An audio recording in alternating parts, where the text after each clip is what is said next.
ঘুম থেকে উঠে বারান্দায় বসে চিন্তা করছিলাম কি নিয়ে ভিডিও বানা যায়, কি নিয়ে কে যেন বলে উঠলো আমাকে নিয়ে বানাও। তো আমি ভয়ে অবাক। মালিক আমি বললুম গিলাস।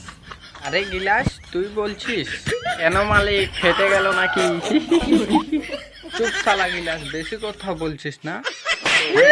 গিলাসকে নিয়ে ভিডিও বানাবে? আমাকে নিয়ে বানাও, আমাকে। তোমাকে আমি মিলিয়নে ভিউয়ার্স দিয়াবো। এরকম পড়ে আছে আবার আমাকে গালি দিচ্ছে, পচা তালকু। শালা পচা তালকু, গালি দিতে জানে না পক্কা চোদা, আমাকে গালি দিচ্ছে। আমাকে নিয়ে কোনো কথা বলবি না বলে দিলু, পচা তালকু। শালা গিলাস কিছুই জানি না, শালা বক্কা চোদা ভাঙচোদা গিলাস। আমাকে নিয়ে বানাও, সবাইকে খাওয়াবো। কি খিলাবি রে পচা তালকু? পচা তালের আটি এমন, আমি যে কোনো তোর মাথায় মারবো না, ফেটে যাবি বুঝছিস। চুপচাপ